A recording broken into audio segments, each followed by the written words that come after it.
It's 9 o'clock and I will call the Board of Supervisors for Dubuque County into session. It's Monday, April 12th, 2021, and we are at 9 a.m. Good morning, all. We always begin our agenda with opportunity for public comments. So if anyone would like to address the board on matters which are on the agenda, you may do so at this time. You can do so in electronic format by going to the reactions button on Zoom, and if you click there, you'll see the opportunity to raise your hand. Also enact the video and give us a wave or enter a comment in chat. We'll wait a few moments to see if we have anyone who wishes to address us.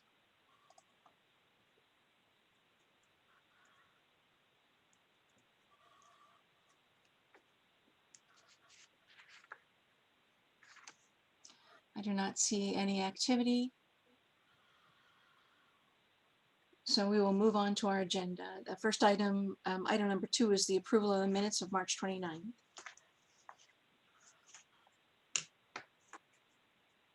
I'd make a motion to approve the minutes of the March 29th meeting. And I will second that. Motion is second to approve. All in favor say aye. Aye. Aye. Aye, those minutes are approved. Thank you, Mary, very much. Moving on the agenda, consent items. We have 3 reports that are quarterly revenue reports, one from the auditor, one from the recorder, and one from the sheriff. So we can, I think, probably take those in one motion. That'd just be to receive and file in. Yes. And make the motion to receive and file the quarterly revenue reports from the auditor, recorder, and sheriff. I will second that. Motion is second to receive the quarterly reports from auditor, recorder, and sheriff. All in favor say aye. Aye. Aye. Aye, that motion carries. Item number 4 is where we normally would have procurement procedures. We do not have any today. Item number 5 is public hearings, and we do have 2. Our first item, 5A, is to approve the notice of the proof of application.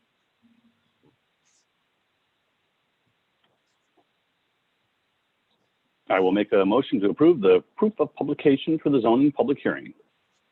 I will second. Motion is second to approve proof of publication for the public hearings. All in favor say aye. Aye. Aye. Aye, that motion carries. The first public hearing, they both are regarding zoning cases. I know, Tammy, I see that you are here. I also see that Angie is with us as well. Yes, can you hear me? Yes, Tammy, I hear you. I hope you're feeling better. Well, Angie's going to be my backup if I lose my breath here, okay?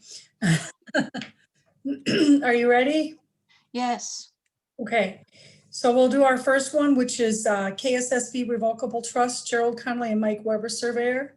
The applicants are requesting rezone from A1 agricultural R2 single family residential, 18.75 acres, 18.75 acres to allow for separation of the existing home and to create an additional lot for a future single home family home.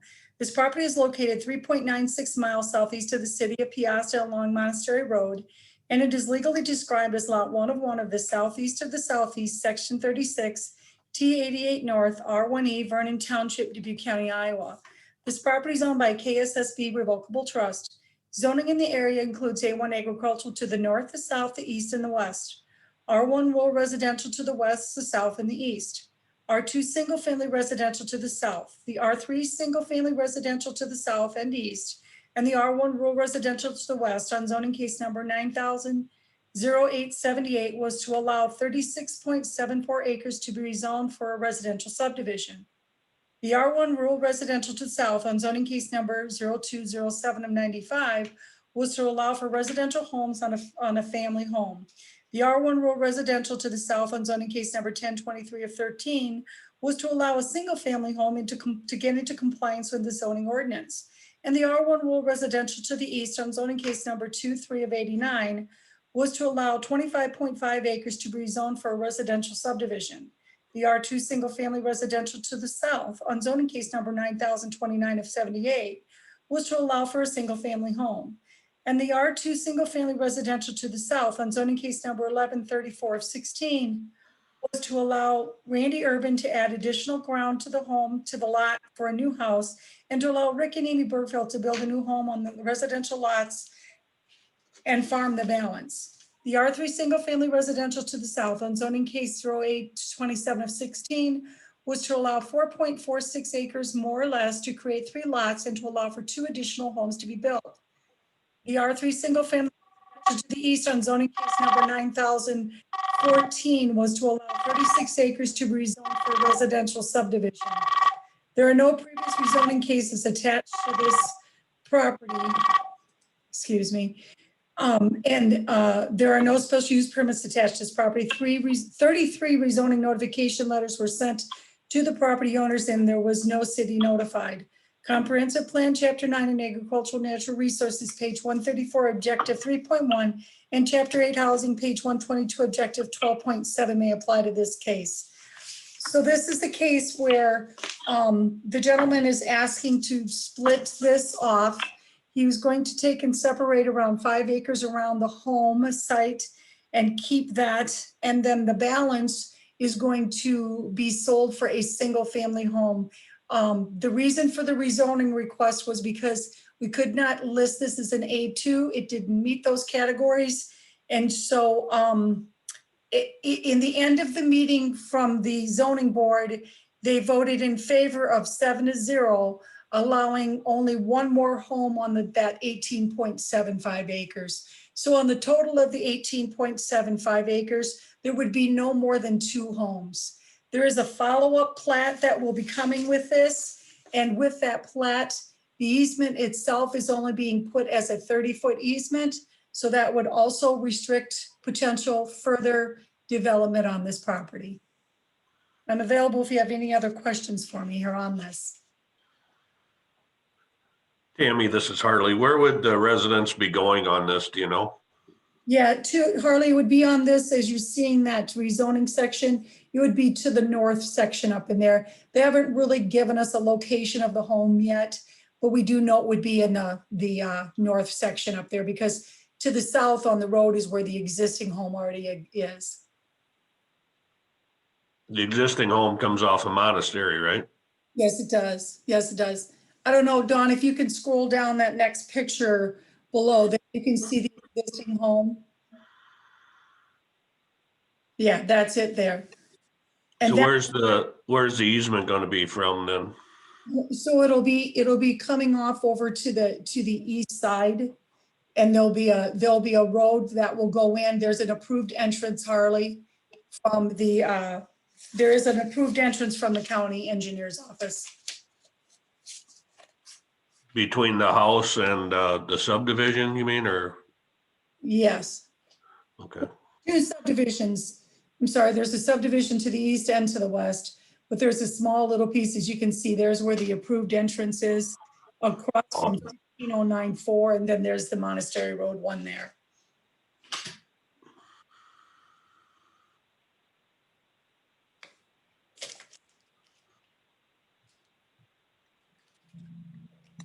I do know that. I will make a motion to open the public hearing.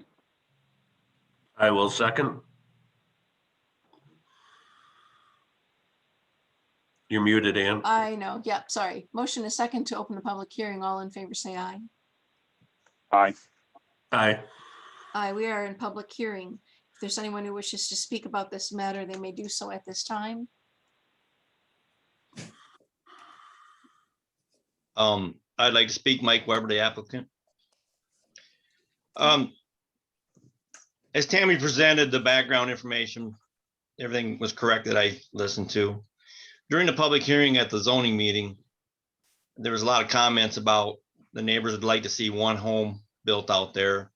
There's comments about the erosion and sediment problems. So the owner, Jerry Conley, agreed to only allow 1 new residence back there.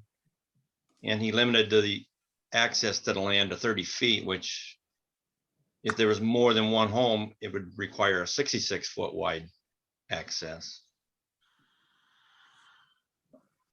The county currently has a erosion control and sediment and stormwater management plan that would control anything that's done back there no matter what anyway. So the county has control of the erosion problems or sediment problems. And so if I'll be available if I have any more questions. You know, this is Supervisor Potoff. Do you know about where the house would be going? Just curious. It would be north of Jerry's house, about 500 feet from the road back is where the lot will start. There is a plat that I submitted for the next zoning meeting. I know it's not in your packet, but Okay. it's further north of Jerry's house. Mike, this is Supervisor McDonough. Are you in agreement with the restrictions that the zoning board placed on this? Yes, I think it's in your packet. If you scroll down, there's a conditional rezoning. Correct. And you're okay with those conditions? Yes, we signed it and Jerry signed it. Jerry he only wants one home back there. So that's why he agrees to these conditions.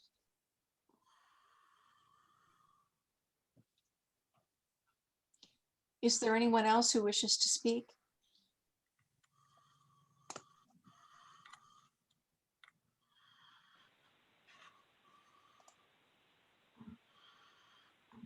I'll make a motion to close the public hearing. I will second. Motion a second to close the public hearing. All in favor, say aye. Aye. Aye. Aye. It's back to the supervisors. Do we wish to have any further discussion?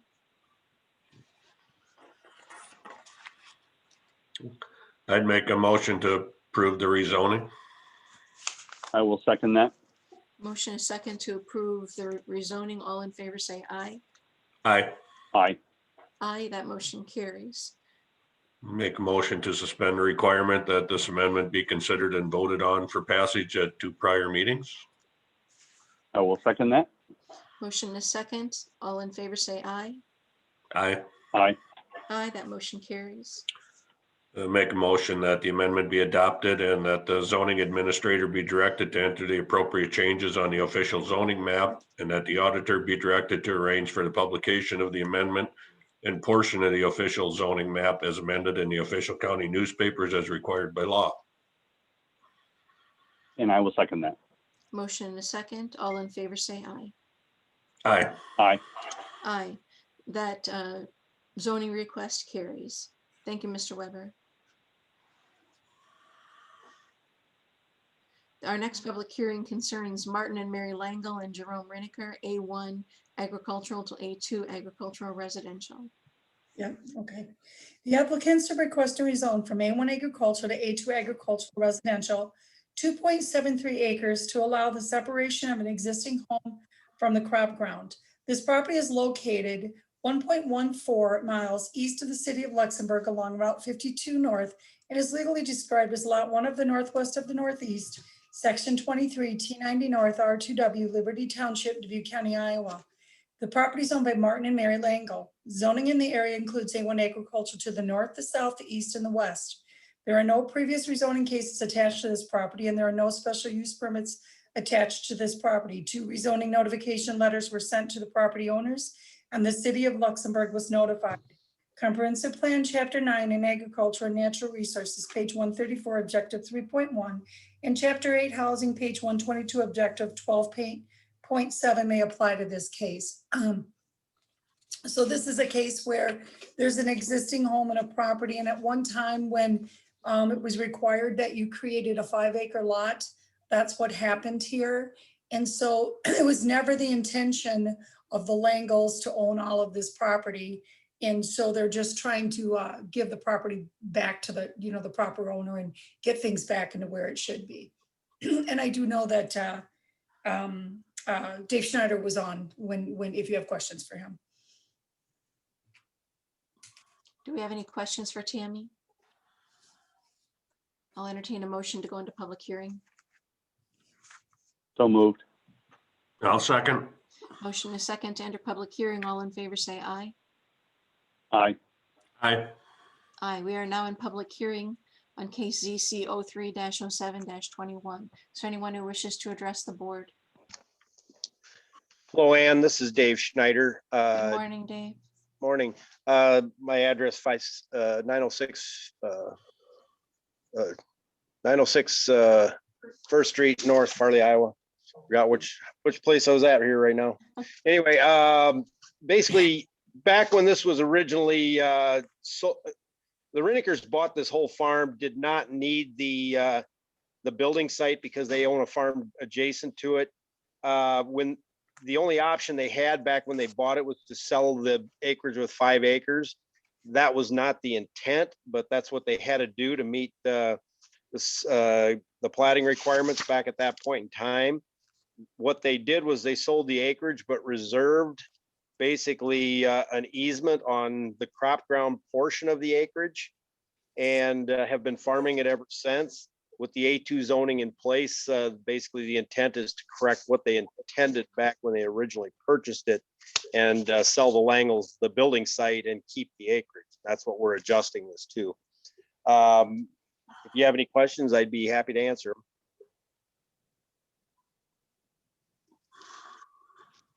Is there anyone else from the public who wishes to speak?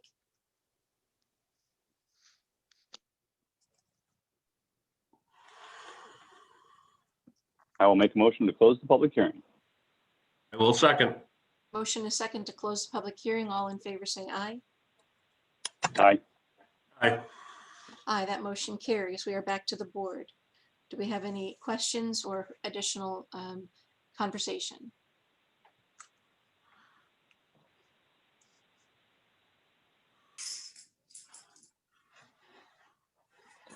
I will make a motion to approve the rezoning. I will second. Motion is second to approve the rezoning. All in favor say aye. Aye. Aye. Aye, that motion carries. I'll make a motion to suspend the requirement that this amendment be considered and voted on for passage at 2 prior meetings. I will second. Motion is second. All in favor say aye. Aye. Aye. Aye, that motion carries. I'll make a motion that the amendment be adopted and that the zoning administrator be directed to enter the appropriate changes on the official zoning map, and that the auditor be directed to arrange for the publication of the amendment and portion of the official zoning map as amended in the official county newspapers as required by law. I will second. Motion is second. All in favor say aye. Aye. Aye. Aye, that motion carries. Thank you, Dave. Next, we go to section 6 of the agenda, which is the approval of plats. We have a total of 5. Tammy, are you going to lead us through that? Yeah, I will. Okay, so the first one is the Fox Ridge number 2. The property is owned by Luella C. Pulfer Survivors Trust and Luella C. Pulfer Trustee, and is located adjacent to the city of Epworth along Placid Road and Kidder Road, with a total of 63.884 acres surveyed.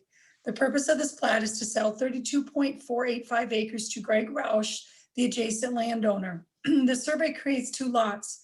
Lot 1 is a total of 31.399 acres surveyed, and it will remain in current ownership and agricultural use. Lot 2 is a total of 32.485 acres surveyed, and it will be sold to the adjacent landowner, and it will remain in current agricultural use. Lot 1 will use an existing field entrance off of Placid Road, and Lot 2 will use an existing field entrance off of Kidder Road. There were no additions or corrections required for this plat, and there are no liens or mortgages on this property, and all the signatures are current. This plat's been reviewed by myself as Plat's officer. It has all the required signatures, and I respectfully recommend approval. I'm sorry, do you have questions for me?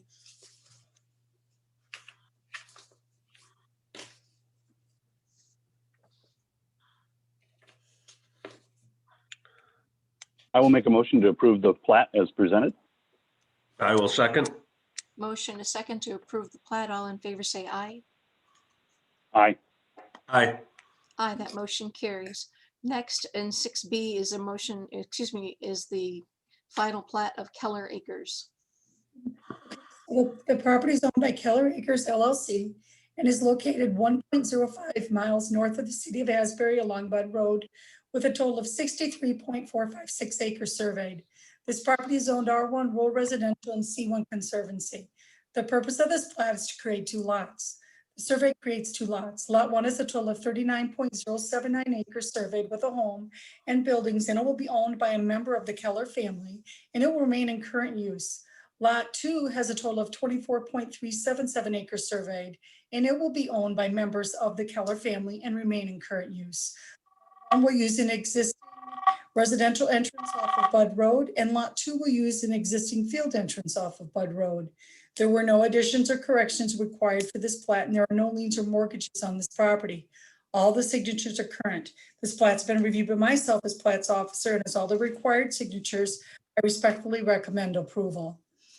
This is just where the family is dividing property, and it's all zoned residential. They're basically dividing property on either side of the road.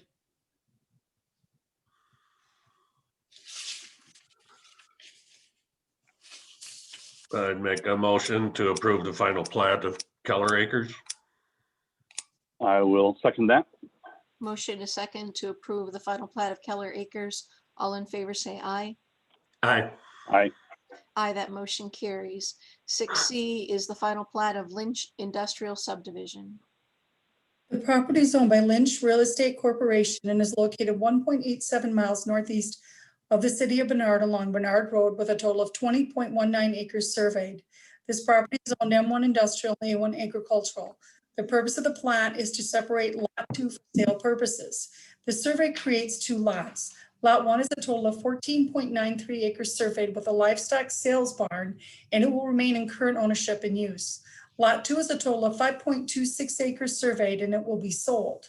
Lot 1 will use an existing entrance off of Bernard Road, and Lot 2 is an approved entrance number 20-56 off of Bernard Road. There were no additions or corrections required for the plat. The mortgage holder's acknowledgement is signed and attached, and some of the signatures are over 60 days old, and they included surveyor September 29th of 2020, engineer October 6, 2020, Plats officer October 20th, 2020, county planning and zoning October 20, 2020, owner's consent February 12th, 2020, county assessors October 5th, 2020, and county health October 6th, 2020. This plat's been reviewed by myself as Plats officer, and it has all the required signatures. I respectfully recommend approval. This is just a division of this M1 area.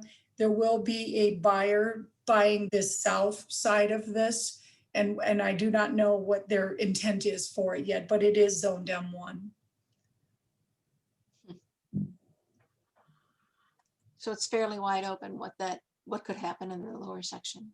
Yeah, because it does have an existing zoning there as an M1. So it could be in, a light industrial.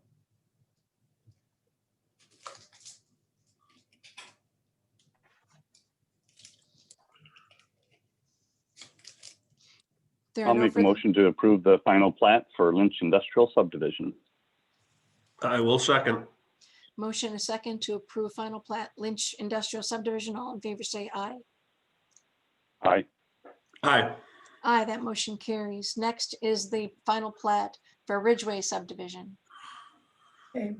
The property is owned by Ridgeway LLC and is located 0.22 miles west of the city of Dubuque along Peru Road with a total of 22.725 acres surveyed.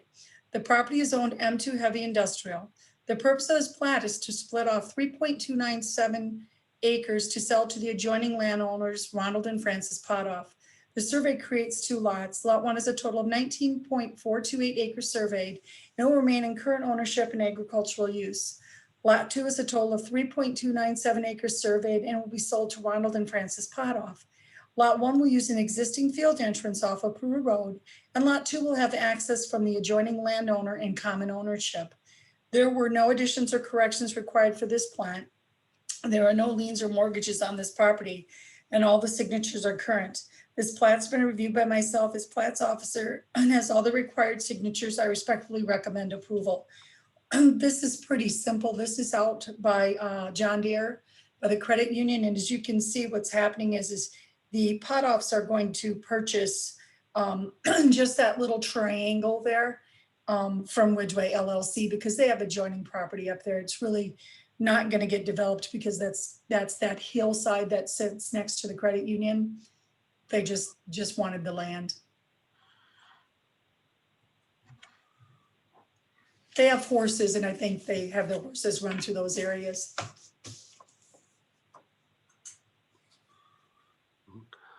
And make a motion to approve the final plat of Ridgeway subdivision. And I will second that. Motion and a second to approve the final plat. All in favor, say aye. Aye. Aye. Aye, motion carries. The final plat today is Wildcat Third Edition. Okay, this property is owned by CJ Holdings LLC and Wildcat Investment Group LLC and is located adjacent to the city of Farley along Bobcat Avenue Southeast and US Highway 20 with a total of 65.200 acres surveyed. This property is zoned A1 agricultural and part is located within the city of the limits of the city of Farley. The purpose of this plat is to increase the size of Lot 2 to allow for a duplex. The survey creates 3 lots. Lot 1 is a total of 65.500 acres surveyed with farm buildings and it will remain in current ownership and agricultural use. Lot 2 is a total of 0.203 acres surveyed and it will be the site of the new duplex and it will be completely annexed into the city of Farley. Lot 3 is a total of 0.159 acres surveyed and will be the site of a new duplex and it is located within the city limits of the city of Farley. Lot 1 through Lot 3 will have access off of Bobcat Avenue Southeast. There were no additions or corrections required for this plat and the mortgage holder's acknowledgement is signed and attached. And some of the signatures are over 60 days old and they include the surveyor, December 15th, 2020, engineer, January 8th, 2021, plats officer, January 19th, 2021, county planning and zoning, January 19th, 2021, city of Farley, January 19th, 2021, attorney's opinion, January 28th, 2021, county assessors, January 21st, 2021, and county health, January 8th, 2021. This plat's been reviewed by myself as plats officer and has all the required signatures. I respectfully recommend approval. So this is a little different situation, but they need to expand into the lot so they can build these duplexes. And so it will get absorbed into the city. It just happens to be that we have to go through the process for them right now.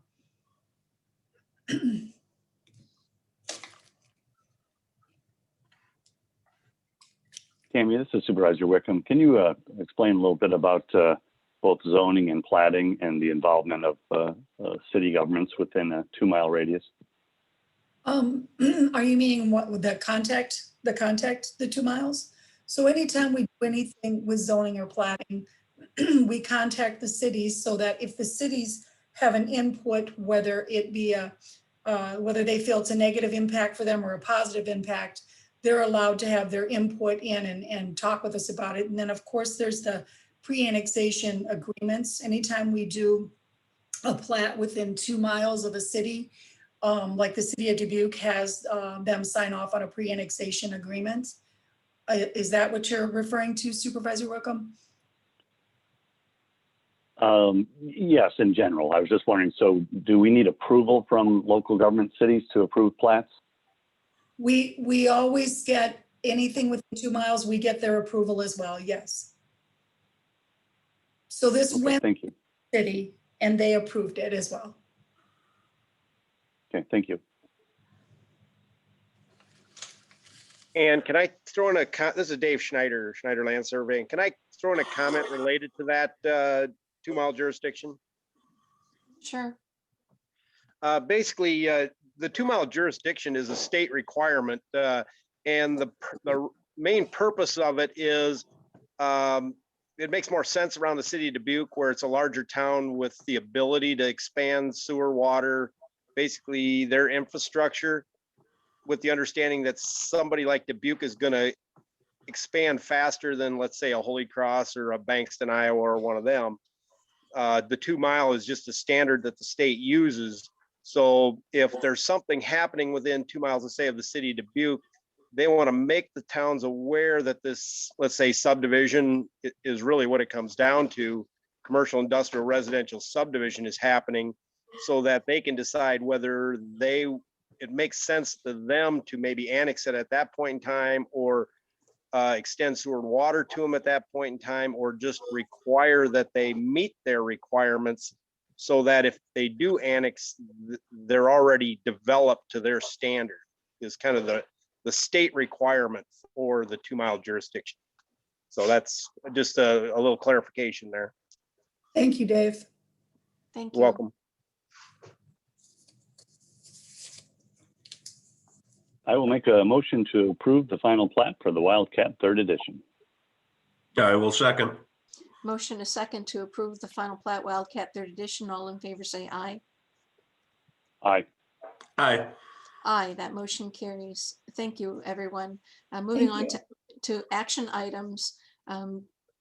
Agenda item number 7, the board may approve, deny, or table any action item. Our first action item is a resolution seeking approval of the hiring of deputies, assistants, and clerks. Those positions are before us in the screen share. Dawn, did you want to give any background? I'd be happy to, Supervisor McDonough. These are 2 positions at Sunnycrest. They had a vacancy as a full-time receptionist, and they found a candidate there. And we're very pleased that we found an excellent candidate for our Sunnycrest administrator position, Danielle Edema. And so with the board's approval today, she will be starting as the Sunnycrest administrator on Wednesday, April 28th. I would make a motion to approve the hiring. And I will second that. congratulate you on, oh, sorry. And congratulate you, Don, on finding a good replacement for our administrator at Sunnycrest. We have a motion and a second to approve the hirings. Is there any further discussion? Hearing none, all in favor say aye. Aye. Aye. Aye, that motion carries. Thank you. The second resolution is to approve the necessary documents with Matthew Construction doing business as River City Paving for the MHA resurfacing with milling on Horseshoe Road, North Cascade Road, Military Road, and Schuler Heights Road, project LFM-M22, parens 01-7X-31.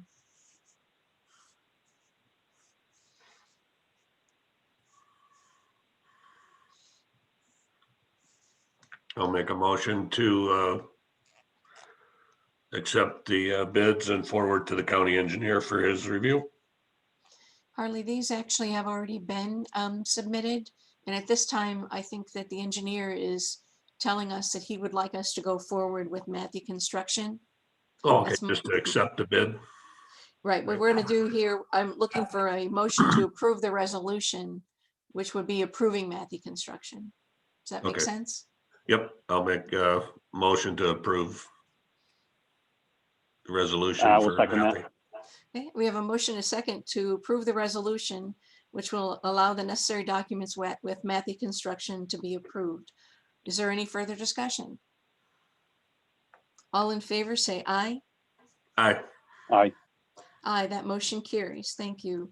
Our next resolution similarly is to approve the necessary documents with Matthew Construction doing business as River City Paving for the HMA resurfacing, culvert replacement, and grading on Kemp Road and King Road, project LOST-22, parens 03-73-31. I'll make a motion to approve the resolution for the Kemp and Kane Road project to River City Paving. And I will second that. Motion is second to approve the resolution. All in favor say aye. Aye. Aye. Aye, that motion carries. Next, we have the resolution to approve necessary documents with Horfield Construction for the PCC overlay unbonded on Roller Coaster Road and North Cascade Road, project LFM-P22, parens 01-LX-31. 7X, yeah, sorry. 7X-31, thank you. I'll make a motion to approve the resolution for the unbonded overlay on Roller Coaster Road. And I will second that. Motion is second. All in favor say aye. Aye. Aye. Aye, that motion carries. Our final action item is the approval of the DARE quarterly claim. Does anyone want to make that motion? I'll make a motion to approve the resolution for the DARE program. I will second. Motion is second to approve the DARE quarterly claim. All in favor say aye. Aye. Aye. Aye, that motion also carries. Thank you. We move on to communications, and there are none at this time. Next is item number 9, which is the appointments to our various citizen boards and commissions. And we have had great interest, which is exciting. There's also been a memo to the packet setting forth some context. And there are appointments to these following boards and commissions. The first one is the Airport Board of Adjustment. On page 3 of that memo is the information about the Airport Board of Adjustment. And we had one applicant, Lori Guy, which is a woman who lives in Dubuque. She also works in our treasurer's office.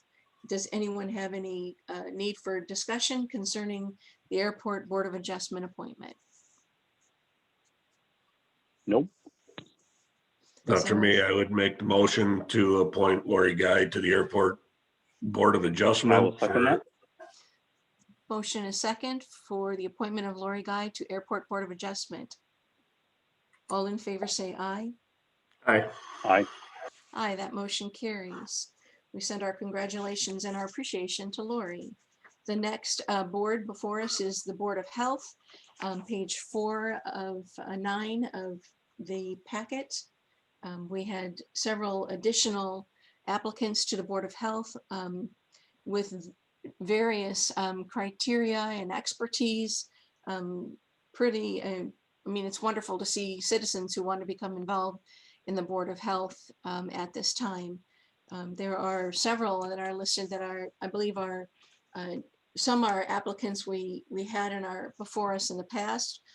Others are new applicants. So if there's any that we wish to, maybe we have 2 positions here that no, 1 position, I'm sorry, we're filling a resignation, and it is should be a woman that we appoint at this time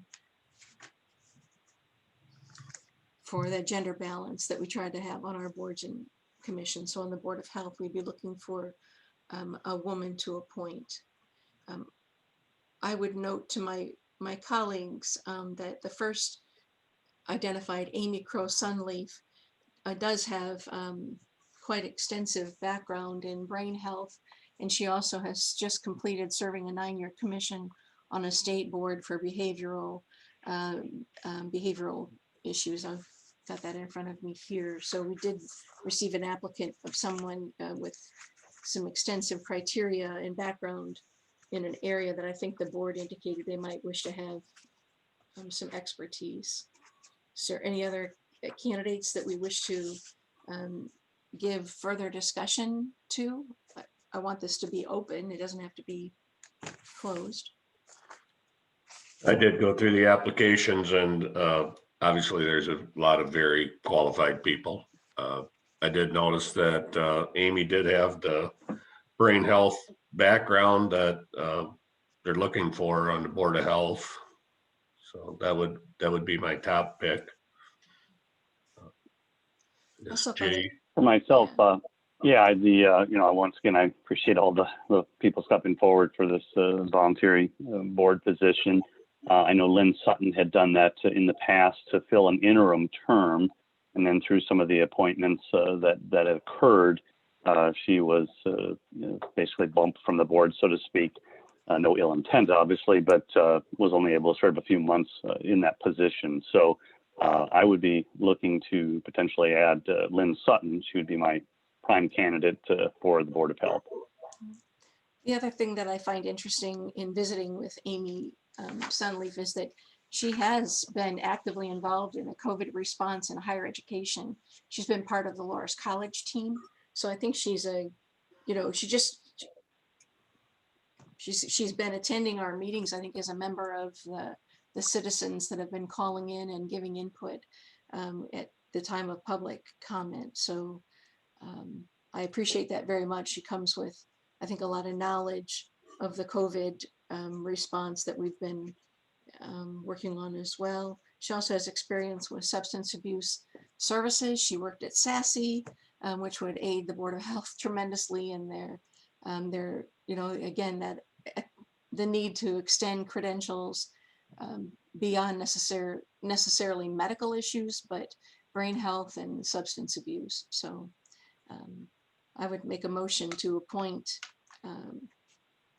Amy Crow-Sunleaf to the Board of Health. The term, I would ask for some assistance from Ed Raber as to what that term of length of term is.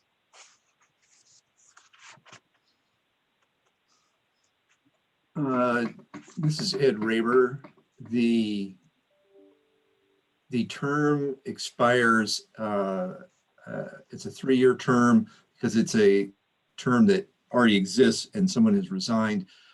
It expires on 12/31/2021. So it expires at the end of this year.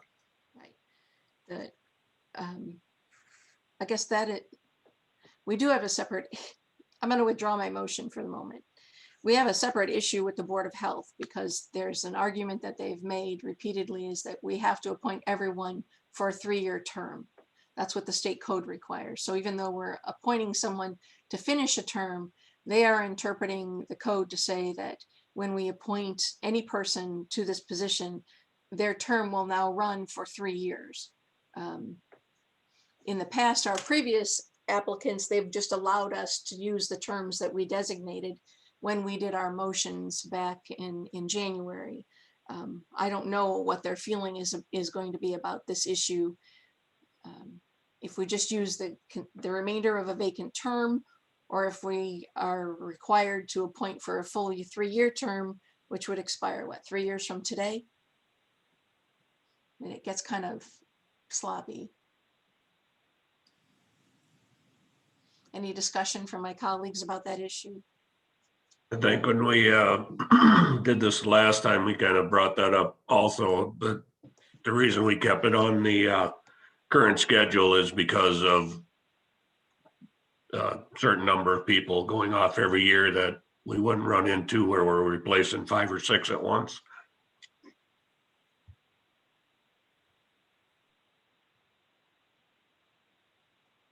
Do we want to continue with that, just appointing until the end of this term? And if the Board of Health is going to have issue with that, we'll have to maybe drill down into that a little bit more. I mean, they were challenging us flat out back in January that we didn't have the authority to do this. So that issue was just resolved by an agreement that we weren't going to argue about it at that time. I think that related to the terms and how long the individuals serve on terms, our county attorney could certainly interpret the Board of Supervisors' ability to add and remove people from various committees and board appointments. So I wouldn't try to accomplish or address that today. I would just pick applicants to serve on these appointments today, and we certainly can list the term if we'd like to in official record. But for another day, we could have someone review that. Right. So then I will make a motion to appoint Amy Crow-Sunleaf to the Board of Health to fill the vacant position that is a term expiring on December 31st of 2021. I will second that. Is there any further discussion? I think the point I would add is, so this is the second time we've passed over Lynn Sutton for this position. And so I'll be voting against this nomination, but nothing personal related to all the applicants. We do have Ms. Sutton on the application. She did apply for other positions and is likely today to be appointed to another board position, another commission position. So I note that she's applied for the Food Policy Council. But is there any further discussion? I know Lynn had been on it and she did do a good job. She was my second pick, but I know we were kind of looking for someone with some brain health background. So I'm gonna have to stick with Amy on that, so. A motion and a second to appoint Amy Crosson Leaf to the Board of Health. All in favor say aye. Aye. And those opposed say nay. Nay. That motion carries. Our next commission is the Eminent Domain Committee. Let's see the actual name. Eminent Domain Compensation Commission. We received one application, Joel Pusateri. Mr. Pusateri was a participant in the discussion before the Board of Health in public comment section. Just if anyone attended those meetings, you may know of his comments at that time. Is there anyone who wishes to make a motion supporting the application of Mr. Pusateri?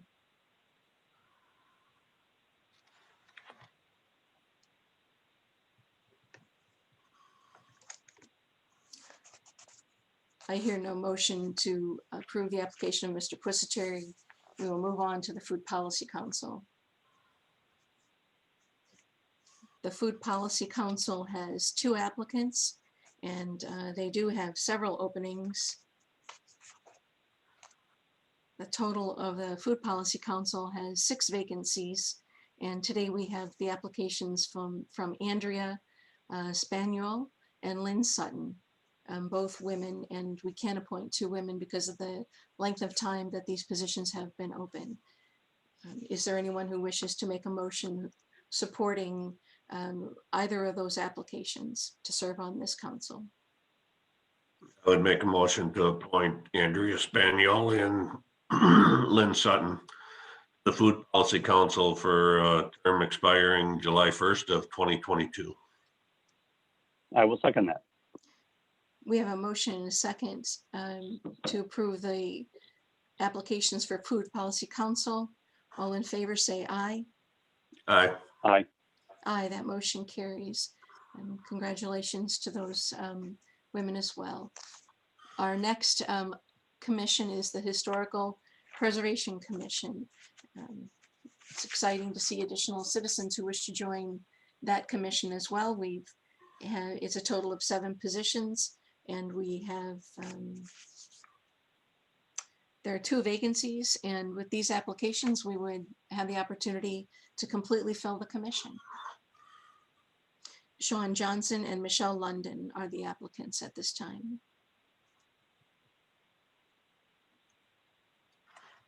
Do we know if any of the, just a question, do we know if any one of the 2 applicants prefer a shorter or longer term? Is anyone familiar with that knowledge? I do not know that. Okay. Sorry, Harley, go ahead. I was just going to make a motion to approve Sean Johnson to a term expiring December 31st of 2021, and Michelle London to a term expiring 12/31 of 2023. And I will second that. A motion and a second to approve appointments to the Historic Preservation Commission. All in favor say aye. Aye. Aye. Aye, that motion carries. The next commission actually is the Investment Policy Committee, and we're working to fill the positions there. We have 1 opening and 1 applicant. Doug Stillings has asked to be appointed to serve on the Investment Policy Committee, which works with the treasurer and certainly seems to fit his skill set as a retired banker. Is there anyone who wishes to make that motion? I will make a motion to appoint Doug Stillings to the Investment Policy Committee. And I will second. Motion is second to appoint Doug Stillings. All in favor say aye. Aye. Aye. Aye, that motion carries. That appointment apparently expires already in June of this year, and we'll look to maybe have him reapply quickly. Next committee is the Sunnycrest Advisory Board. Also yeoman's work, so to speak, doing oversight and working with financials for Sunnycrest Manor. The citizen involvement there has been fantastic, and we have several new applicants for the vacancies. We have 2 vacancies on the board. One of the vacancies is actually Joshua Felderman has been on the board and did not reapply in time for our consideration in January. So Joshua Felderman has been serving on the advisory board up until the end of this year. We should appoint, I think it can be a man or a woman. Let's just see here. Does anyone have that right in front of them? Looks like we could use a male and a female to keep it gender balanced. There are actually 2 males.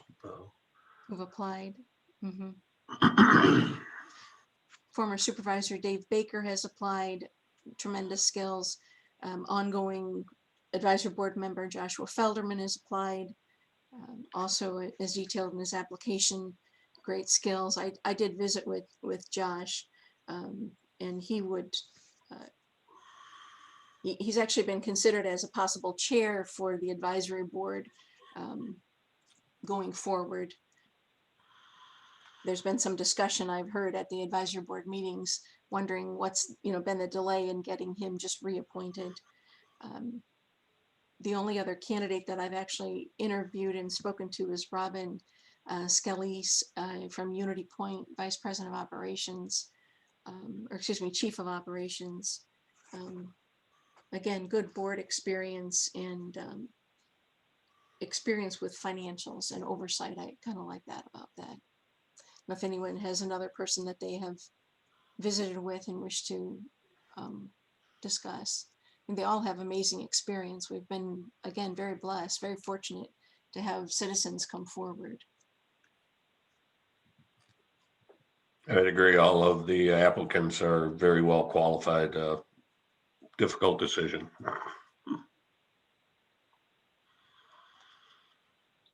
Yeah, I would agree with that, and definitely it's good to be in this position to have so many people that are willing to volunteer for these positions. I would put in certainly a good word for former Supervisor Dave Baker. He's been an advocate for Sunnycrest for quite a while, and will share as being a person who sat in our seats and responsible for the financial components and obviously operations that the county has for Sunnycrest would be, I think, a very vital component of that board. So he will be one of my nominees.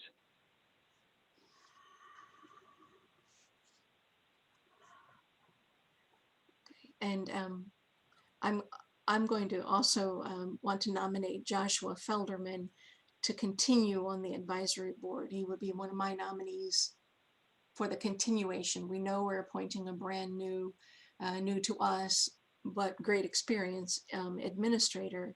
And I think having advisory board continuity is important at this time, so that we have someone who understands all the financials that are being prepared and looked at the advisory board meeting. I think that that's a good component to keep and maintain while we transition. And my guess, Robin would be my other nominee for consideration by the board. Bringing a female also to the board of the Sunnycrest Advisory Board. Is there anyone that you're thinking to nominate, Harley? I really liked Robin's application. She definitely has the skill set I think that's needed. I'm kind of torn between Dave and Josh because obviously Josh has been there. I know Dave has done a lot of work with Sunnycrest.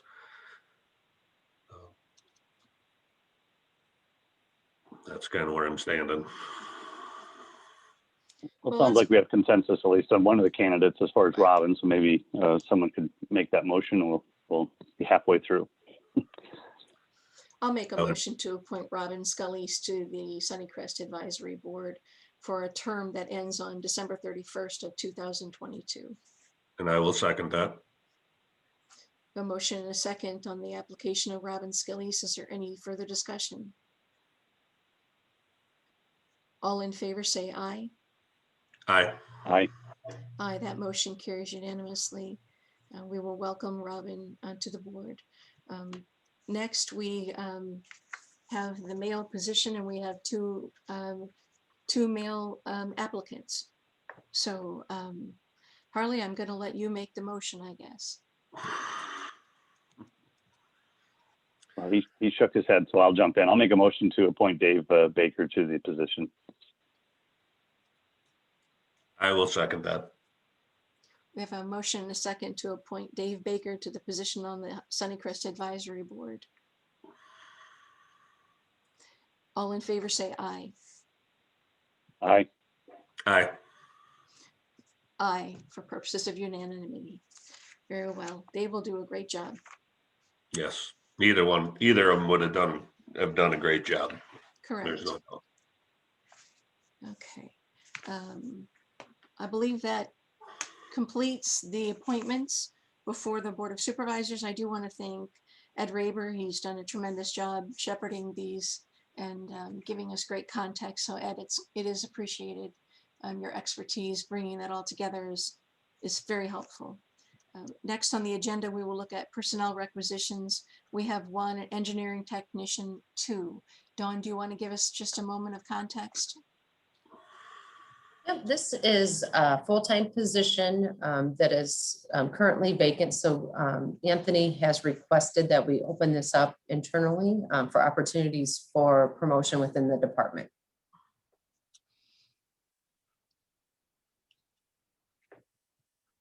I will make a motion to approve the personnel requisition for the engineering technician number 2.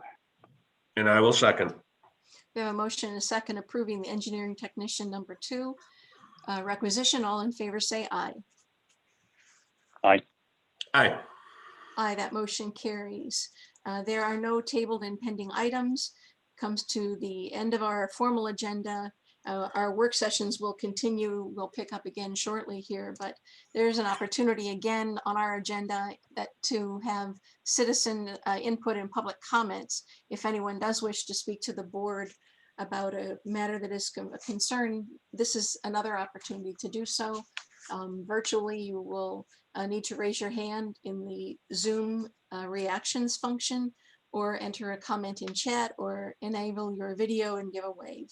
And we'll pause just a moment to see if there's anyone who wishes to address the board. It takes about as long of time as you want to wait by the time you read all that information. So I don't think we need to wait very long. I actually don't see anyone virtually rushing to the microphone. So I will make a motion to recess till, how about 10:03? I will second. Motion a second to recess until 10:03. All in favor say aye. Aye. Aye. Aye, we are in brief recess.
Call the Board of Supervisors back into session for our 10 a.m. COVID update.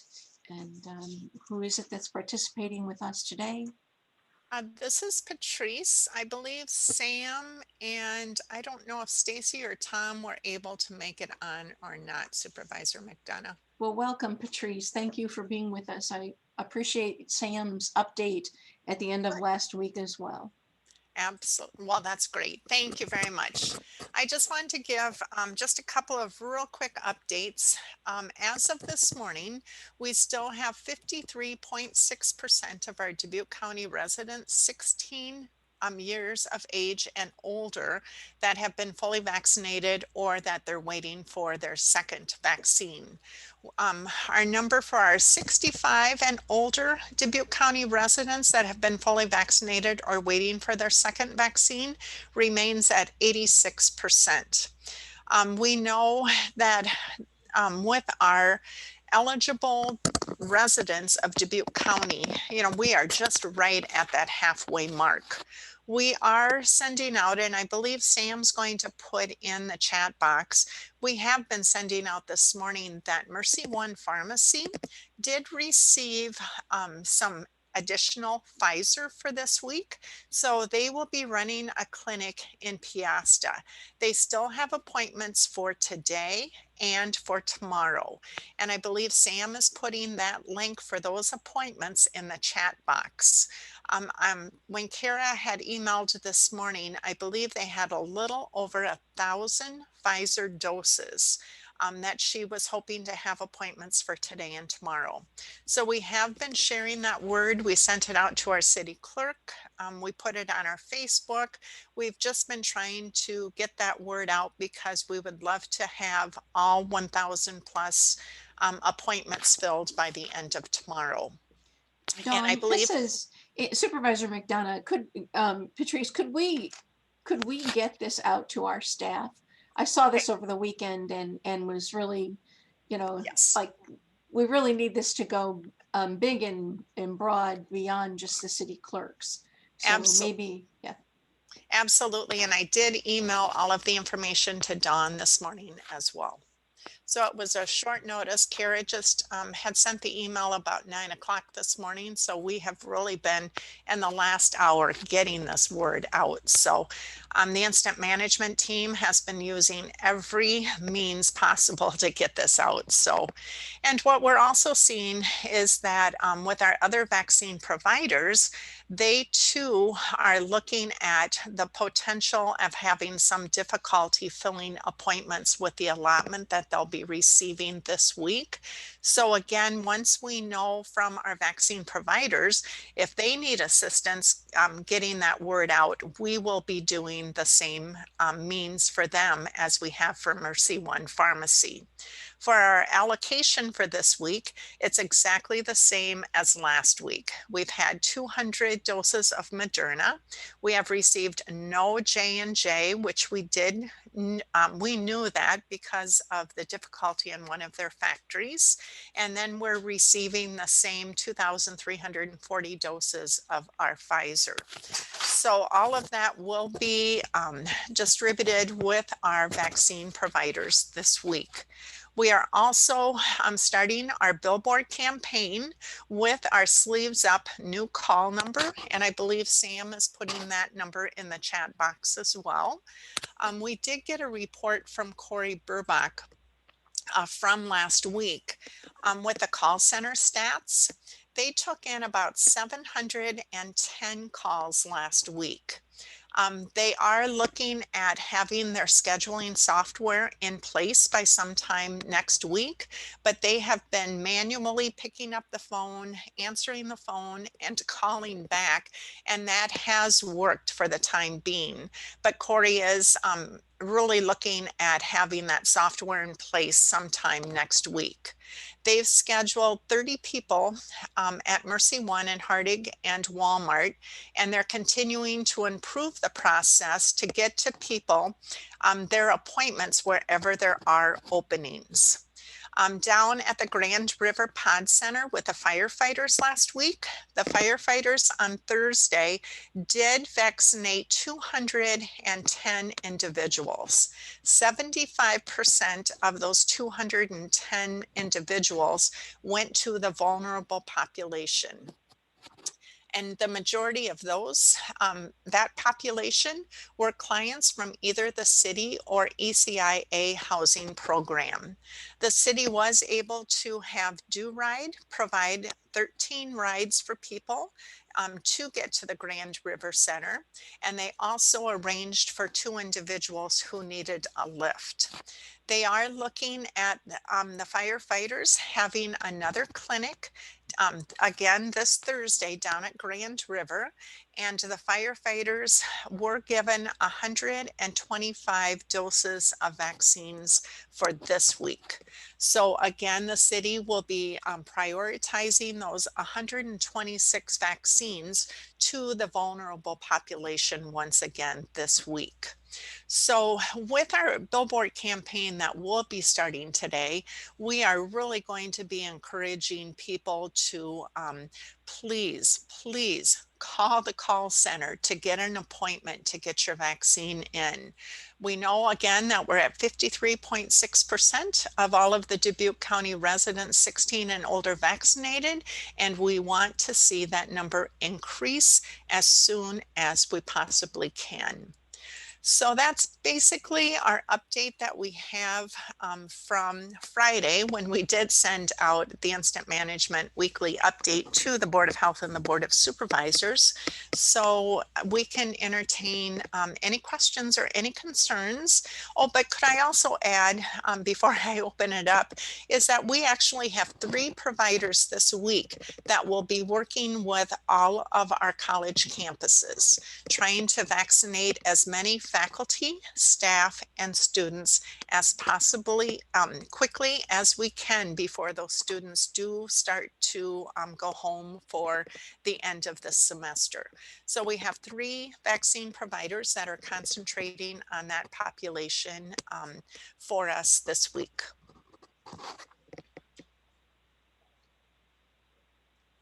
So any questions or?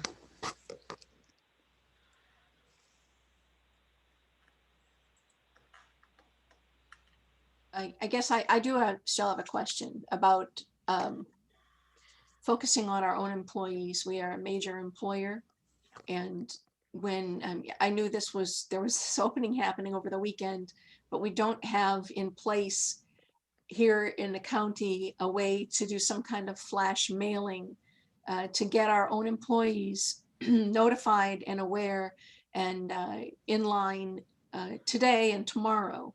And, you know, I understand, Patrice, that you're trying to cover 100,000 people, and I appreciate all of that effort, but I'd like to know who is on first for the county to get our employees vaccinated. Who's working on that?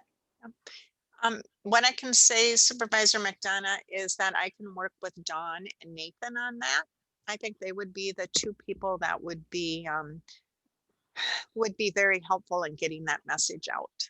And I will find out from vaccine providers once again who has openings, and we will share that as we can. And we know, Dawn, that our policy allows sick time for employees to leave their job today and tomorrow to go to Piasta to be vaccinated, right? That is correct. We treat this as any other medical appointment, and Patrice did forward that to that link to me during our meeting, and I have forwarded that out already to all of our county users. So all of our employees, to encourage them to, if they have not been vaccinated, this is an opportunity for them. Are we going to look for any reporting back from our employees? Do we want to know, can we know what percentage that even the county will get of employees who wish to be vaccinated? Do we care about that information? I think we need to be very careful because it is a medical, you know, it's a vaccination. We do not do that for the flu clinic. Obviously, we know we had a flu clinic this past year. And so we were able to know how many were processed through that just through scheduling. But I just caution of moving too far ahead of requiring it or reporting of it because we do consider it a medical issue with them. Of course, but if we knew, like we do with the flu shot, I guess that's the nature of the information I would be asking, is kind of like lump sum number. I think that's helpful. I understand we can't require anything. It's still approved by the FDA under emergency provision. No one is being required that I know of anywhere.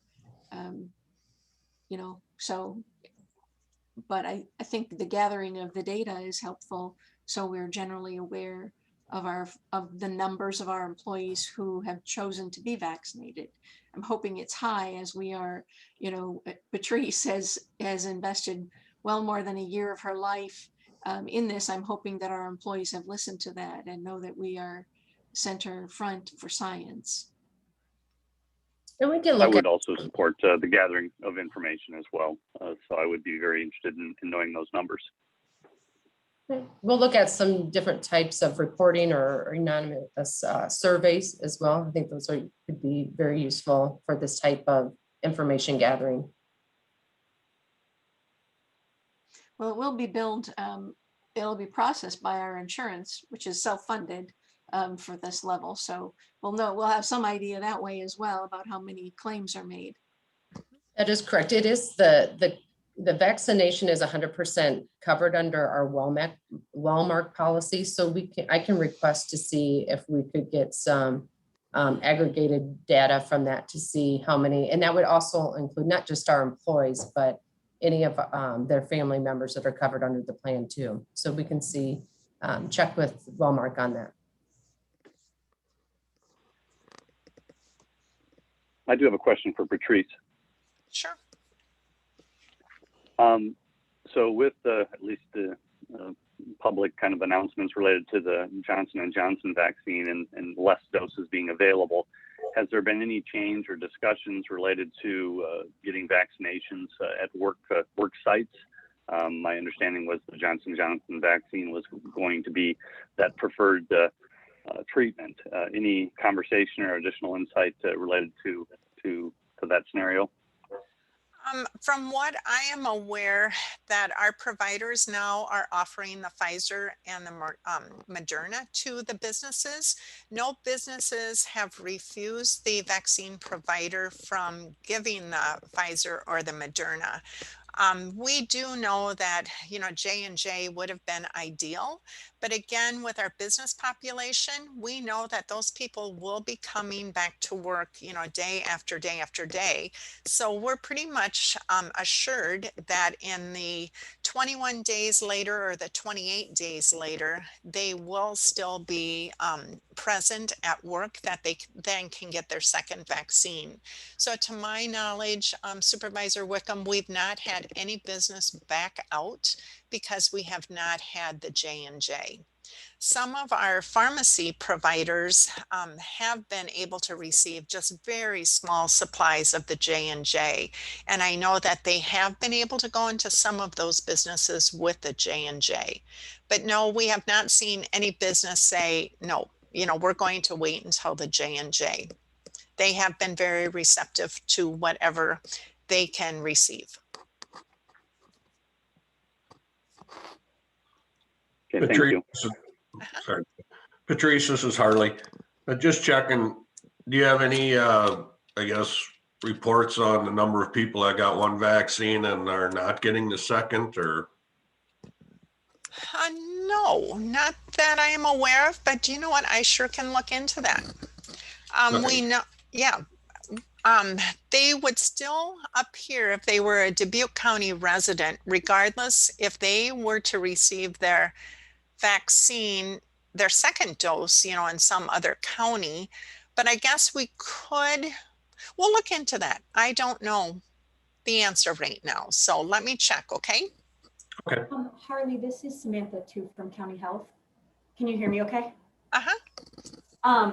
Right now on Domo, you can tell who has gotten their first dose and is waiting for their second.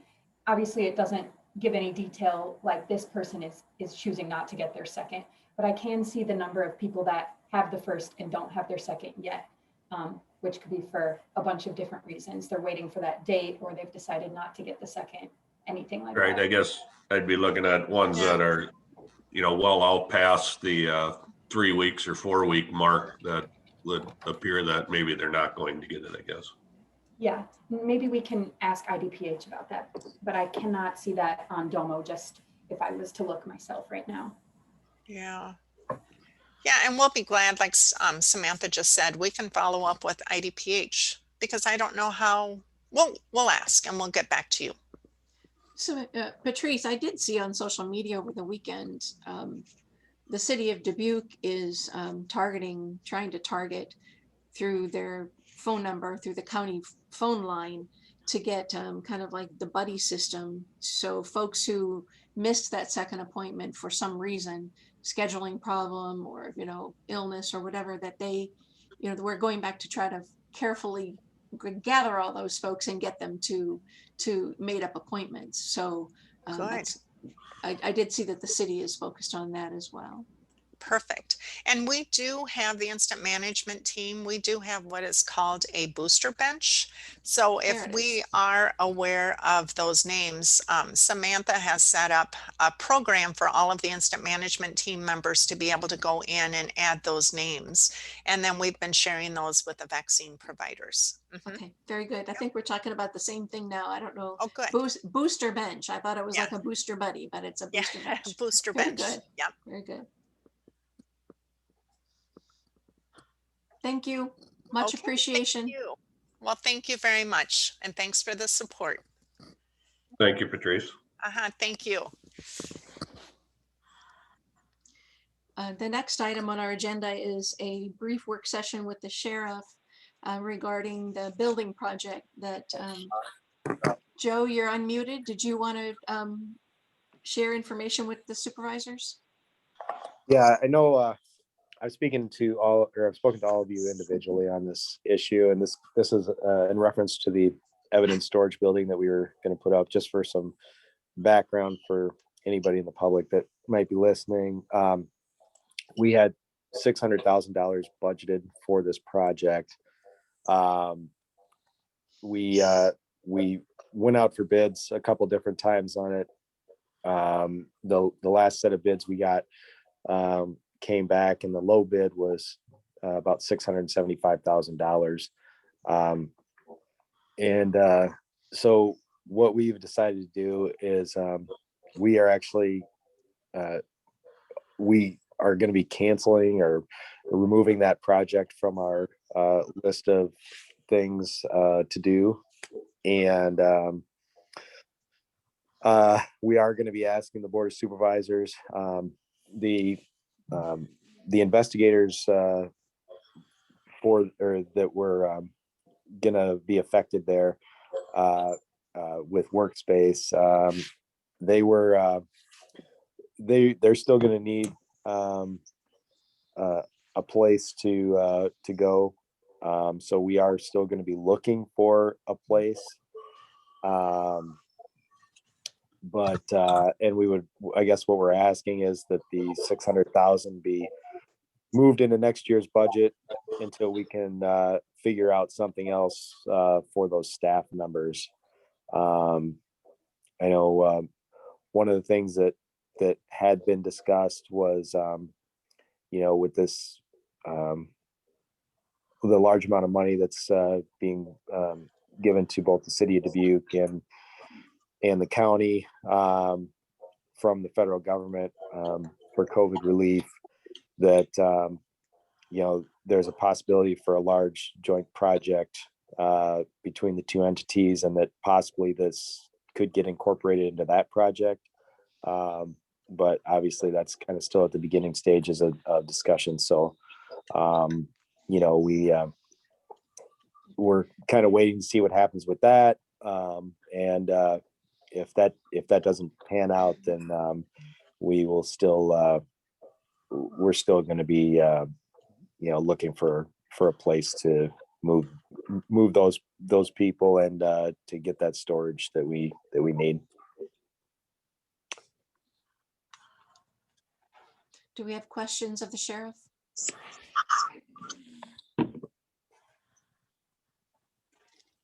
I have nothing. None for me. And none for me either. Joe, I appreciate you being before us to keep us updated. I really welcome and value that transparency, so thank you. Yeah, no problem. We appreciate, the board's support on the project, seeing the need for the space, and unfortunately it didn't work out. We want to do what's best for both our agency and the taxpayers. So we just thought spending the extra money probably wasn't gonna be worth it. So Very good. Thanks, Joe. Thank you.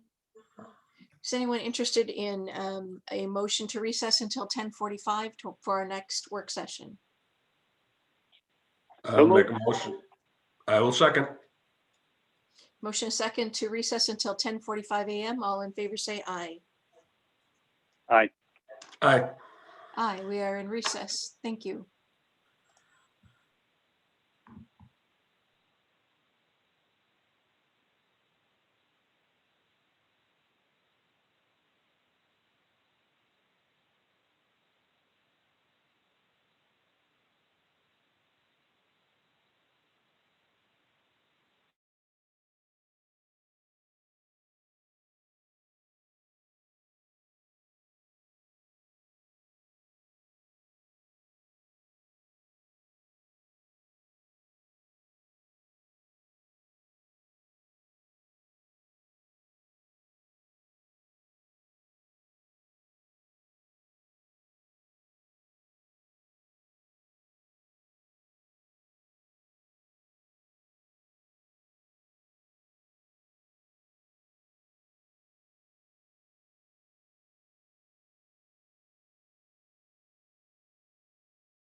have 10:45 and I see we are all together.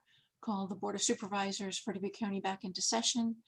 This is the time scheduled for a brief work session regarding I think Supervisor Wickham, you asked for this, a work session regarding ATV, UTV hours of operation. Yeah, actually, the request came from one of the ATV UT group leaders and through email, and I said I'd bring it to the Board of Supervisors. So I appreciate my colleagues taking the time for this. And so mainly what I want to learn is one, how things are going, and then get an assessment related to if there needs to be modifications related to the time the request was made. And then probably primarily another level deeper than that is there any consistency amongst all the smaller towns related to their time of operation? And is there something that we could move forward to make it more, known related to the start and stop times of ATV, UTV operation within Dubuque County, including the various municipalities, if we could get to that point?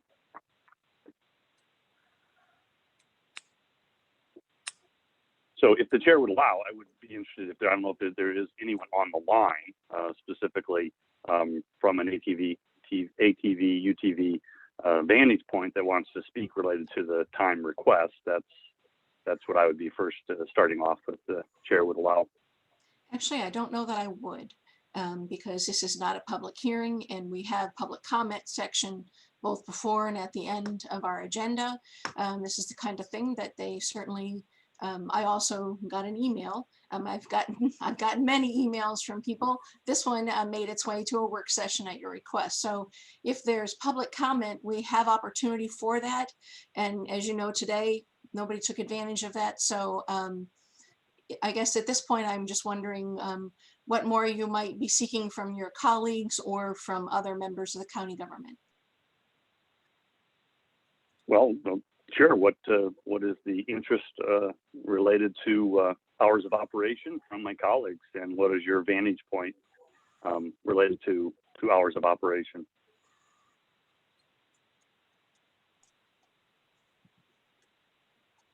And your position on that is what, Jay? Well, one, seeking knowledge and public discourse.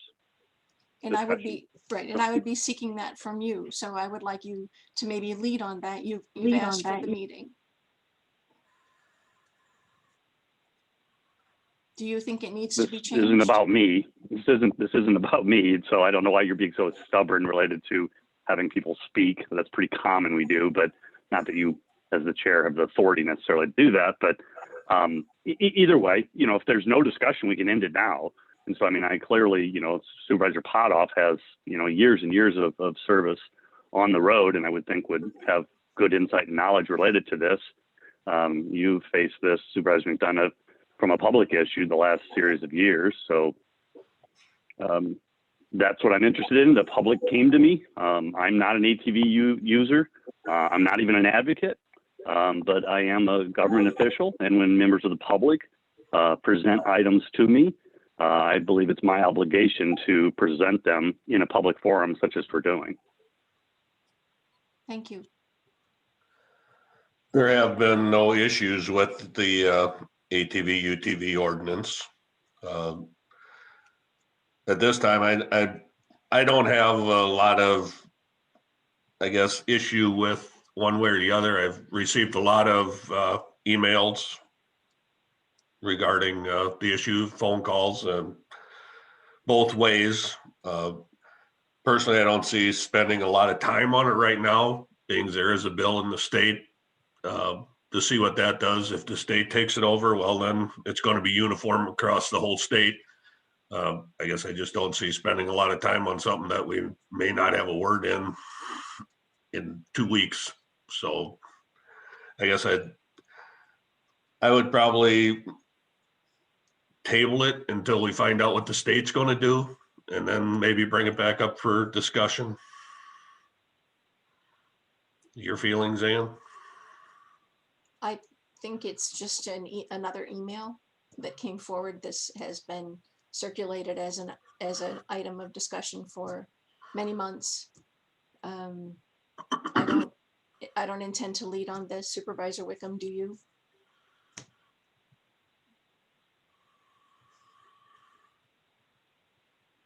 No one's asked me to lead on it, nor do I intend to lead on it. No. I think Supervisor Potoff's comments are wise. So if there are changes at the state, that was one of my requests multiple years ago. Is this would be, since roads don't start and stop necessarily at county borders or city borders, it would be good to have a uniform, state approach to this. And so if that's going to be discussed, I would fully support them giving guidance to local governments. This is one area related to transportation and traffic and safety that probably should come from the state. So I think that's the wise thing to do, to certainly look at what are those changes. So if. But I the did learn state- something, putting this on the agenda. I've learned things I didn't know before. And so I think it's been a very worthwhile understanding. I learned from various people who had not contacted me before related to their experiences. And so I think that's why we're here. I think if you just want to, shut your ears to the public because you don't like the issue, I don't think that's very helpful. And so I'm very pleased that this is on the agenda, and I have learned things over the last week since it was in the paper and has been on the agenda. Absolutely. Folks continue to reach out to us about this issue when it was on the agenda about access to Heritage Trail. We also, at least I saw a heightened email conversation and social media conversation at that time as well. So is there anything further at this time? As we would seek a brief recess until 11 o'clock. So moved. And I will second that. Motion a second to go into brief recess until 11 p.m. All in favor say aye. Aye. Aye. We are in recess.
It's 11 a.m.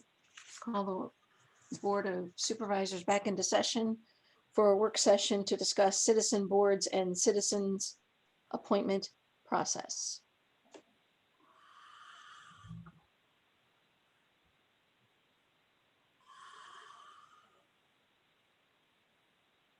Is Dawn with us? I am with you. Sorry, I had an employee in here for a minute. What is it that you and Ed would like us to know? Oh, sorry, can you hear me okay? I have my heating on. There was discussion at the last meeting about the appointment of your citizen boards and commissions. And so we want to, as staff, be able to understand where the board would like to take this of when you make your appointments. So we'll be able to execute that for you. Previously, as we were receiving applications for a vacancy, we were bringing them to the next Board of Supervisor meeting for appointment. And I know that there was, at least Supervisor McDonough had voiced concerns at one point as it's just kind of a first come, first serve.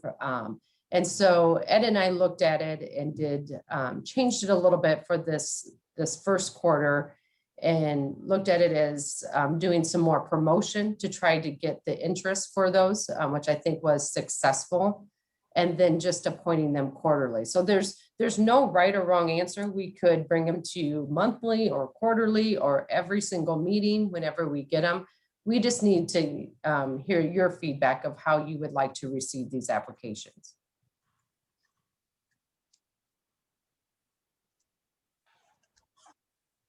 I guess I kind of, sorry, Don, I guess I kind of like the quarterly. Do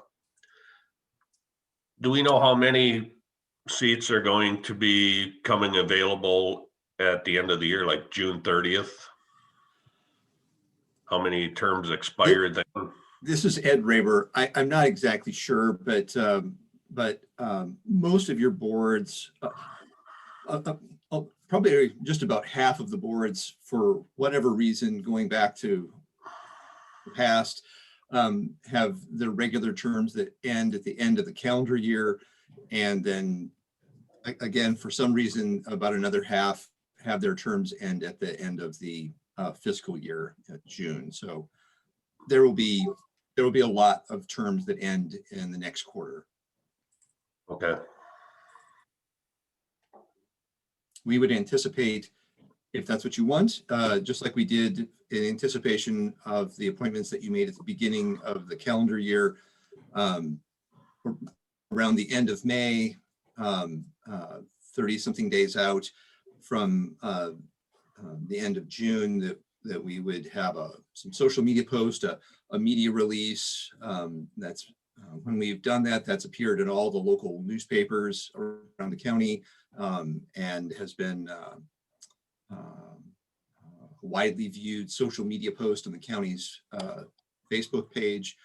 And I think it's helped to drive people. So that's what we would anticipate doing, unless you guided us differently, for applications coming or for terms that would end, or for any available vacancies at the end of this fiscal year. One of my colleagues' feelings on that?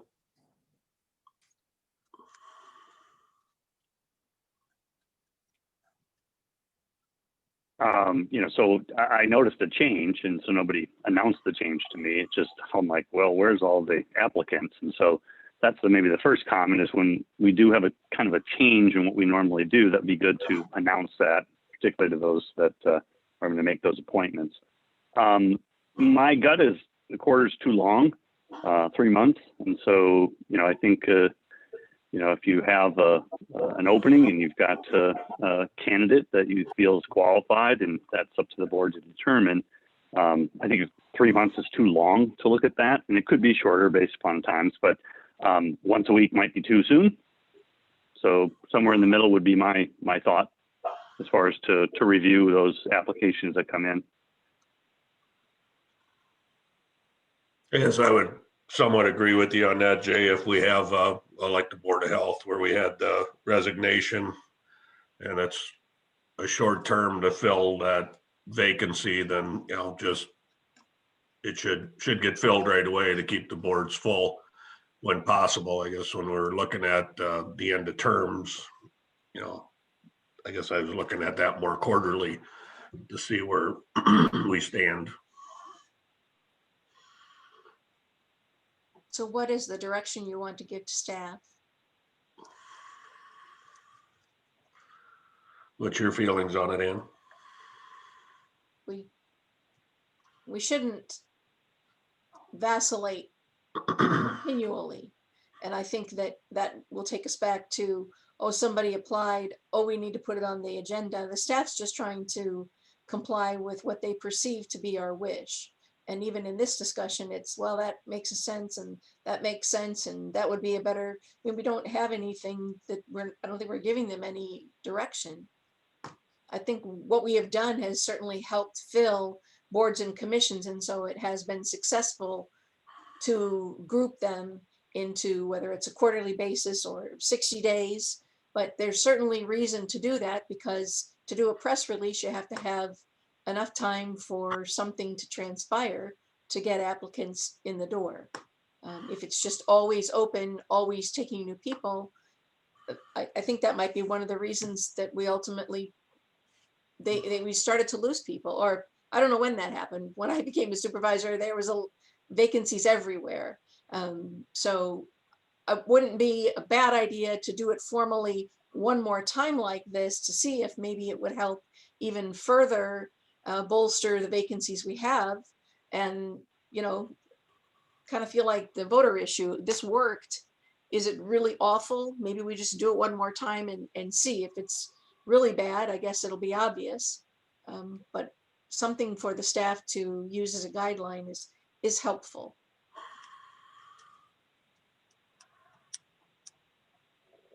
Yeah, clearly the Board of Supervisors should direct when the application process is open and closed.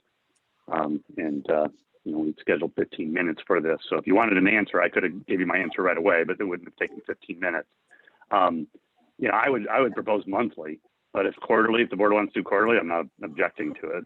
I just think it's a little too long. I would review it every month. It's not that difficult. And then you can tell people that, yeah, every month you put your application in, it will be reviewed, versus if you put your application in, you might say, well, it will be 2 months or maybe up to 3 months. And that just seems too long for what we're trying to accomplish. In my general experiences, you might start to, it's just too long from the application to the decision point. So I would advocate for 1 month. I will advocate for 2 months. I think the full 8 weeks gives us time to send out a press release, to talk to some city clerks and some mayors, and to let it trickle down a bit. It seems like it's a reasonable amount of turnaround to get back in an application in response to a public posting. 30 days is a Awesome. little too Harley, you short. started at 3, Ann's at 2, I'm at 1. We're getting close. I think the 2 months would be good. That gives us a little time to get out and talk to the small towns. I think that's I'm fair. happy with that. That sounds wonderful. So I would go back Let's to pick staff. which 2 months. Right, we're good. 60 days. So go back to staff. What are you going to do? I mean, what have you heard us say? What do you intend to do? What's the way forward? So I want to just clarify. So every 2 months we will put it on, and we can put it on the first or the last. Since we do many appointments in January, would it be okay if we did the odd number months that we do those?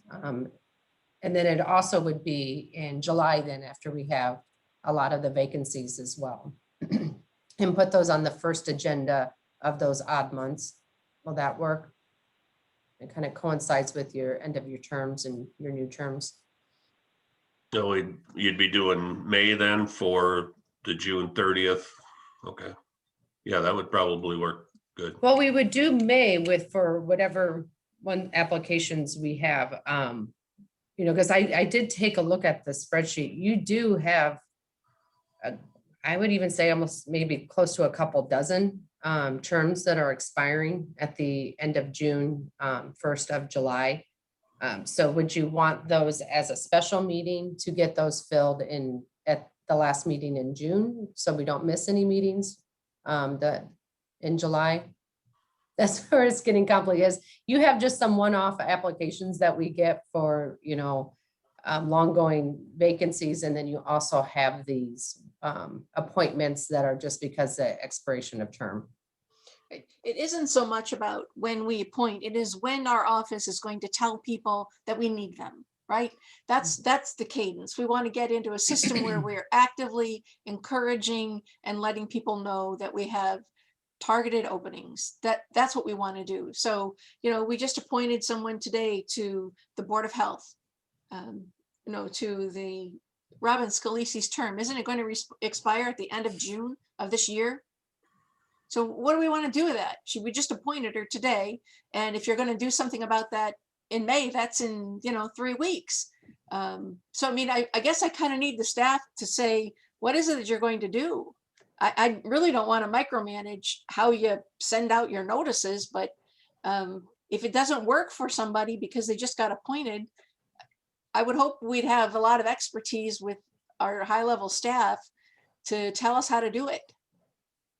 If I could offer this, Supervisor McDonough, the individual that you appointed today that you just referenced, who is filling out a very short portion of a term until it expires, by them actually filling out the application once, we keep that application on file for a year like that.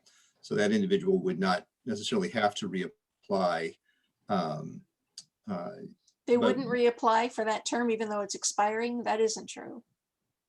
They have an application that our old policy said that we keep, if you submit an application as an individual to serve on a board, and we would keep that on file for a year. So anytime, so for the Board of Health, there were some people that were not appointed that applied, but were not appointed in January.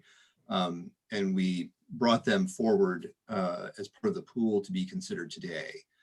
Correct.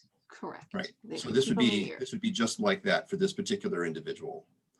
But So we actually, there's some other letters that the office sends out that says, Tanya's got a whole series of letters that, we don't see, that go out, that get triggered by some other internal policy that activate some people to reapply, some people, I don't know. It's I don't see it on us so much as it's on you. What are you? Yes, that is correct. So in that particular person, it would be an odd situation in this particular one person's case, because they had just submitted an application and their term ends shortly, and that particular application will still be on file.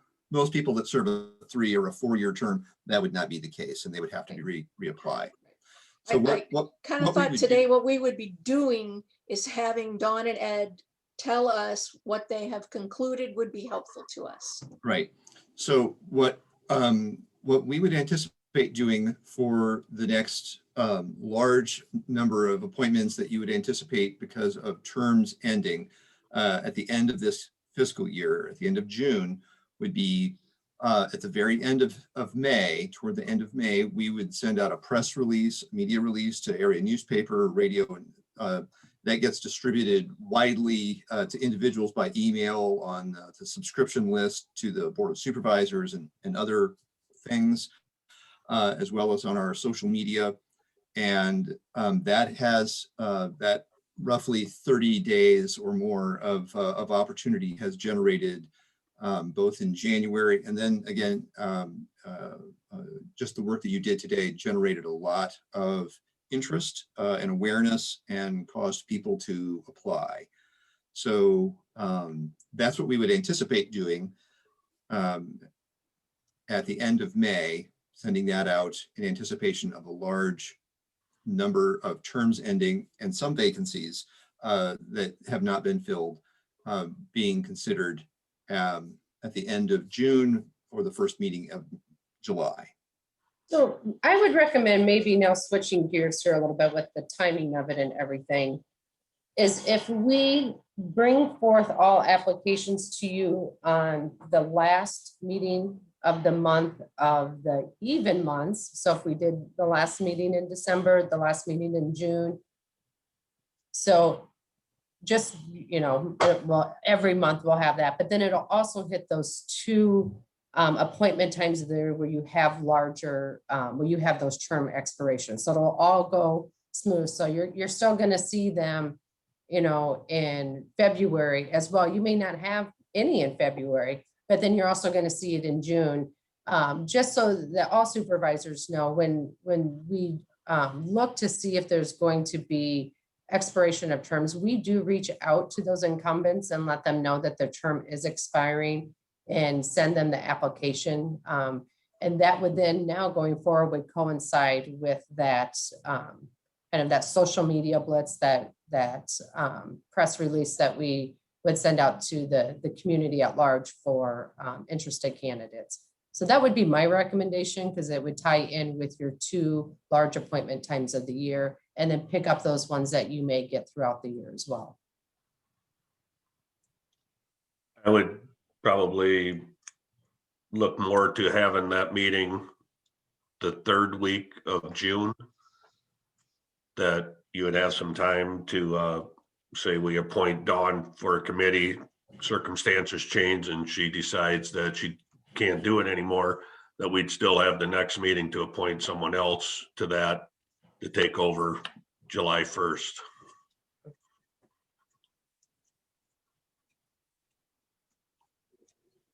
To keep things, So backing that, to make sure I understand you correctly, Supervisor Potoff, backing that up just another week. So third meeting of the month in anticipation of those terms ending both in June and in December. Right. That we'd have time that, if we appoint somebody and circumstances change, we can still get somebody else appointed to take over. I guess the other issue would be we have so many candidates for the Board of Health. Maybe it would be advantageous to keep rotating people in and out. If we have this many people in the public that wish to participate, to give everybody a chance, not saying that anybody on the Board of Health is doing a bad job. I'm just using that as an example, but just to keep getting more people involved instead of reappointing the same ones over and over when we have all kinds of applicants trying to get in. Just a thought. Right. It will be nice to see the boards and commissions be full and begin to work, and then maybe they can tell us what they need to, historic preservation. Today we achieved a milestone that I don't know how many years it's been since then. There's been everybody on that commission. That's phenomenal. And they're meeting, I think, maybe even Thursday of this week. So pretty exciting.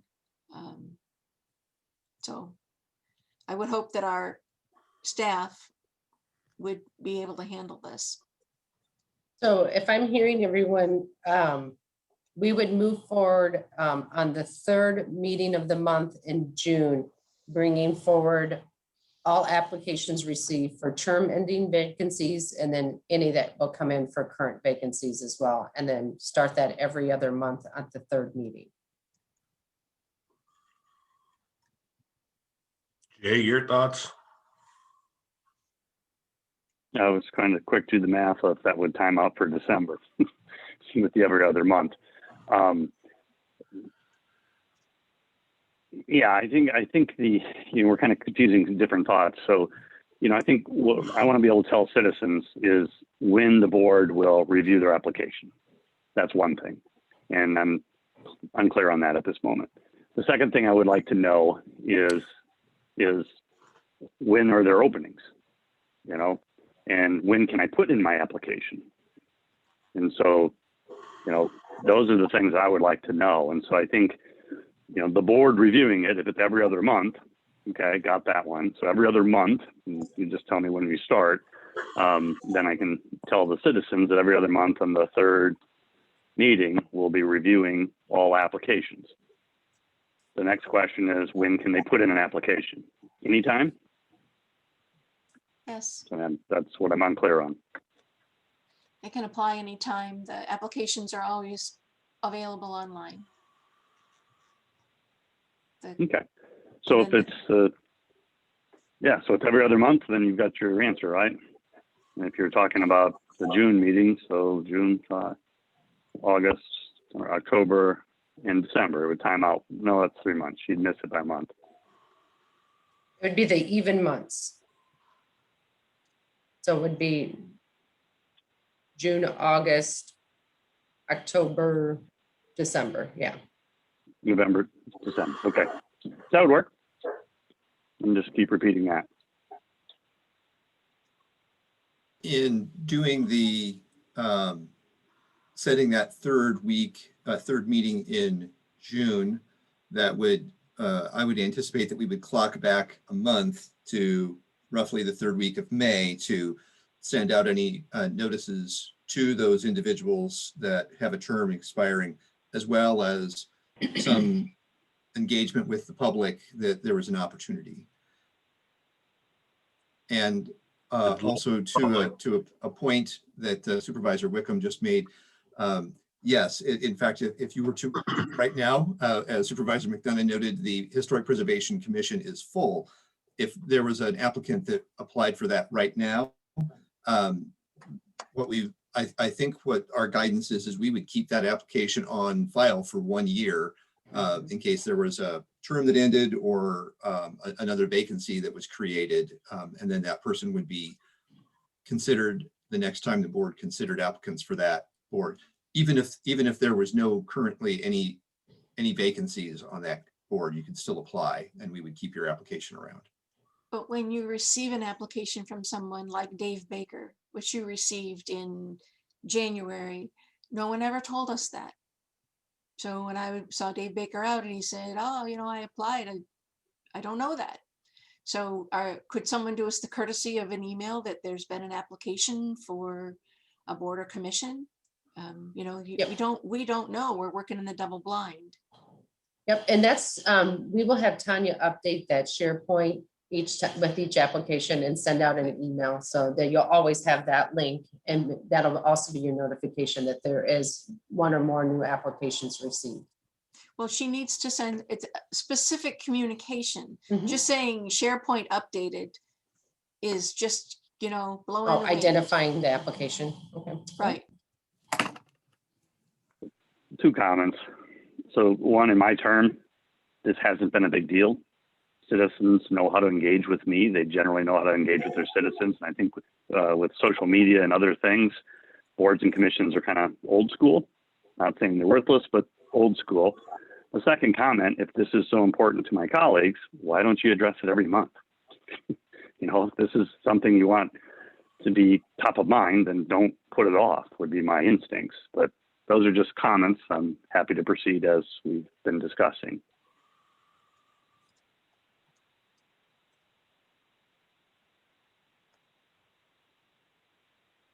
Is there anything further?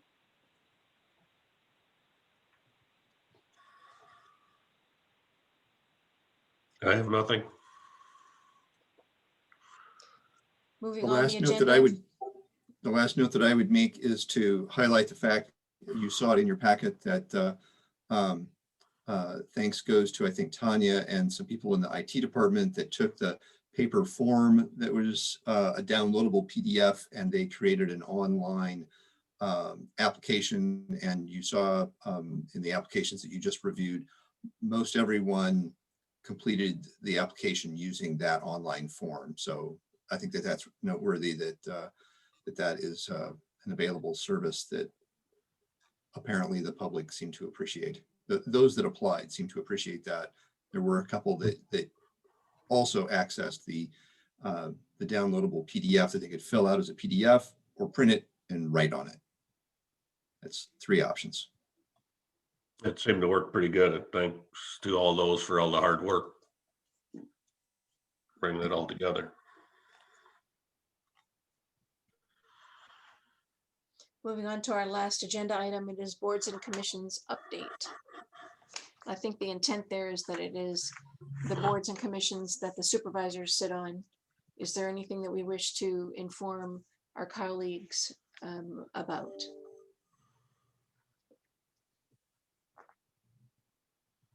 I have nothing. And nor do I. I have nothing at this time. Take a motion to adjourn until next Monday at 9 a.m. So moved. And I will second that. Motion is second to adjourn until next Monday at 9 a.m. All in favor, say aye. Aye. Aye. That motion carries. Thank you, everyone. Be well. See you next Thank week. you. Have a good week, everybody.